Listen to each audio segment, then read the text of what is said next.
Hi friends, welcome to Chandana சமையல். இன்னைக்கு பச்சை மொச்சை பயிரும் கறியும் கூட்டு. வாங்க பார்க்கலாம்.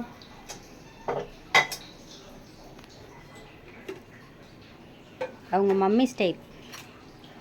ஆமாம், எங்கள் அப்பா அப்படிதான் அப்பாரு, சூப்பராக அப்பாரு. இப்போ எண்ணெய் ஊற்றிக்கலாம்.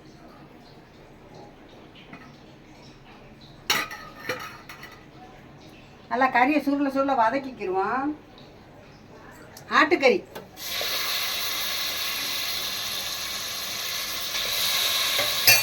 எங்கள் வீட்டில் யாரும் சாப்பிட மாட்டாங்க. உப்பு போட்டுக்குருவோம்.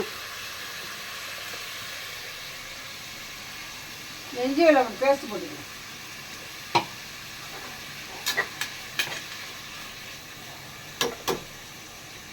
சுருண்டு வர கொஞ்சம் கரம் மசாலா தூள் போட்டுக்கணும்.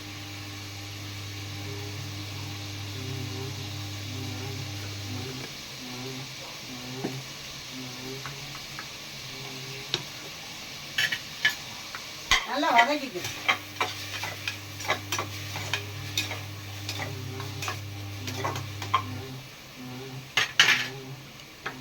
இந்த தக்காளி போட்டுக்கணும்.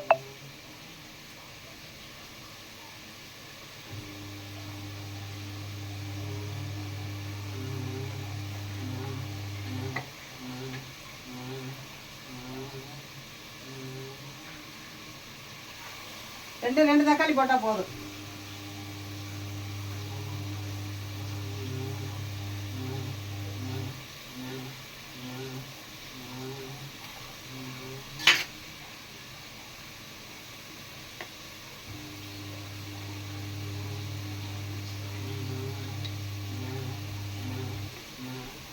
கொஞ்சம் மஞ்சத்தூள்,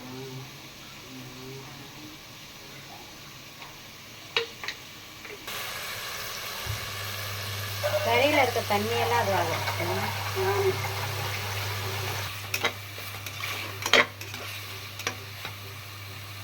இப்போ ஒரு 5 விசில் வரட்டு வேகப்பட்டுரும்.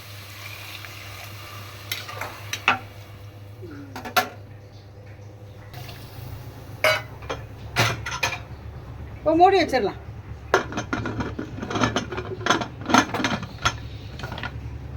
வேகட்டும். இப்போ மொச்சப்பயிரை வேக வச்சுருக்க பச்சை மொச்சை அதுதான் போட்டு முதல்ல 2 விசில் வச்சு வேக வச்சு எடுத்தாச்சு.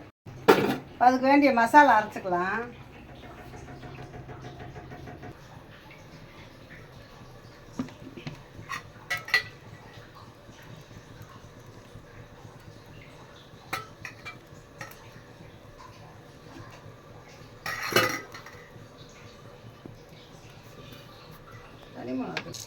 கொஞ்சம் சோம்பு போட்டுக்கலாம்.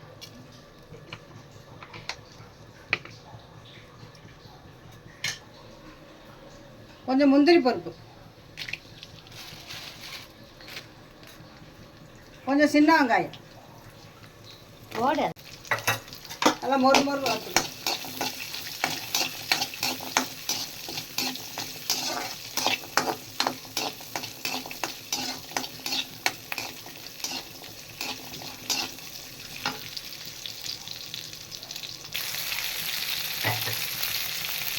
இதோட கொஞ்சமாக தேங்காய் போட்டுக்குவோம்.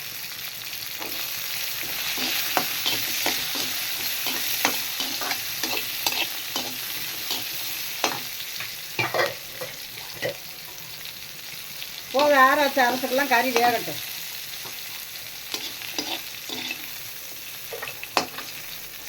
நம்மளை வந்து வெக்கப்படுவோம். கறி வெந்துருச்சு, இறக்கி வச்சாச்சு. இப்போ தாளிச்சுக்கலாம்.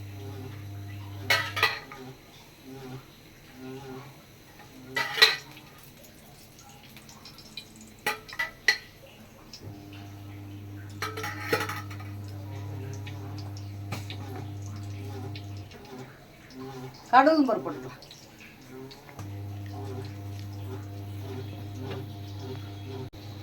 அந்த காலத்துல எல்லாம் பச்சை மொச்சை பயிறு கறியும் போட்டு குழம்பு வைப்பாங்க, கூட்டு வைப்பாங்க. இப்போ யார் அதெல்லாம் வைக்கிறா? நாகரிக காலமாக போயிடுச்சு. ஃபாஸ்ட்ஃபுட் காலம்.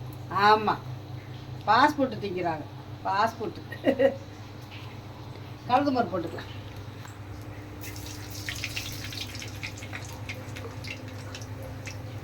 சோம்பு போட்டுக்கலாம்.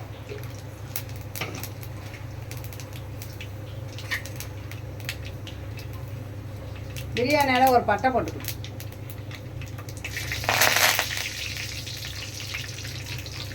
சின்ன வெங்காயம் போட்டுக்கலாம் தாளிக்க.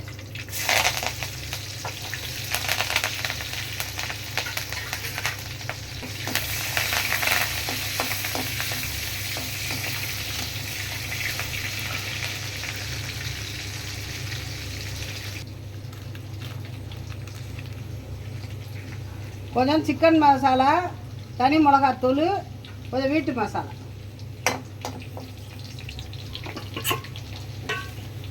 எண்ணெயில் போட்டுக்கிறோம். கொஞ்சமாக தண்ணி ஊற்றிக்கிறோம்.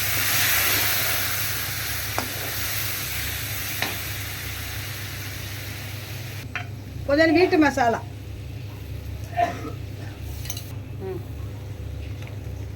வறுத்து வச்சதா அரைச்சி ஊற்றிட்டு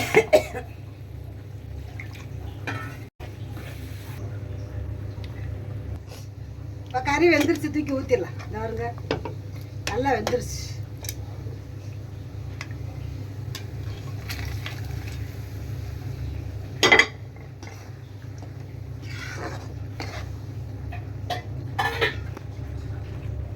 இப்போ பயரையும் போட்டுடலாம். இது அப்படியே நல்லா கட்ட கட்ட கட்டன்னு. ஆமாம், சூப்பராக இருக்கும்.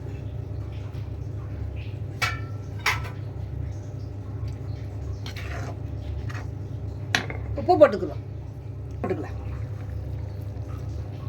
கறியும் பச்சை மொச்சை பயிரும் கிரேவி.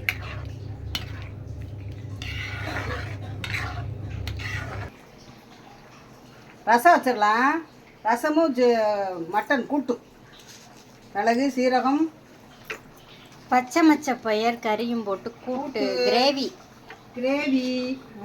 எங்கள் அம்மா ஒன்று சொல்லும், கூட்டும் சொல்லும், கிரேவின்னு சொல்லும்.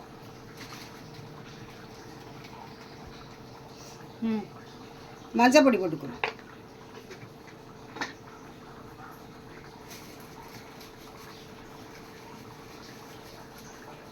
பச்சை மிளகா போட்டுக்கலாம்.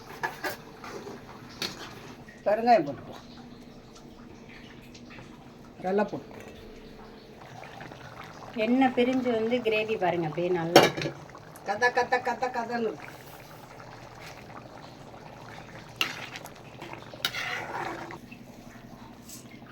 இப்போ ரசத்தை தாளிச்சு விட்டுக்கலாம். வெந்தயம் போட்டுக்கலாம் ரசத்துக்கு. வெந்தயம் போட்டால் மணமாக இருக்கும். ஆமாம், ரசம் நல்லா இருக்கும். மிளகா வத்தல் போட்டுக்கோங்க. அதே மாதிரி நெய்யில் தாளிச்சாலும் சூப்பராக இருக்கும். இதெல்லாம் அரைச்சதெல்லாம் போட்டு வதக்கிக்கலாம்.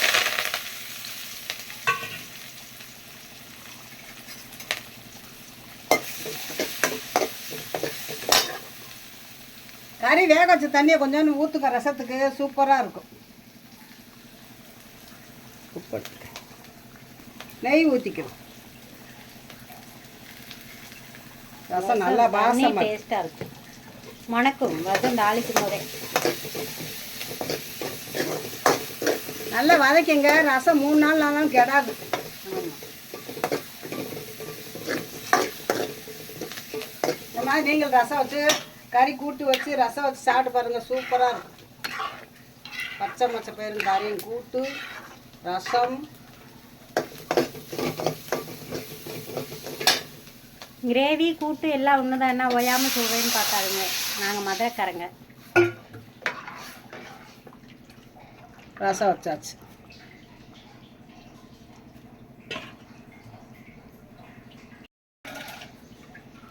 ரசம் ரெடி, கிரேவிங் ரெடி. சூப்பரான ரசம்.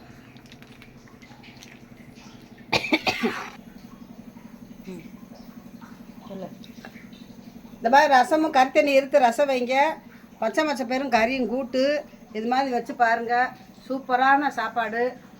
பிடிச்சிருந்தா லைக் பண்ணுங்கள், ஷேர் பண்ணுங்கள், கமெண்ட் பண்ணுங்கள், சப்ஸ்கிரைப் பண்ணுங்கள். சஞ்சனா சமையலுக்கு என்கரேஜ் பண்ணுங்கள். வேறு ஒரு வீடியோவில் சந்திப்போம். பாய்.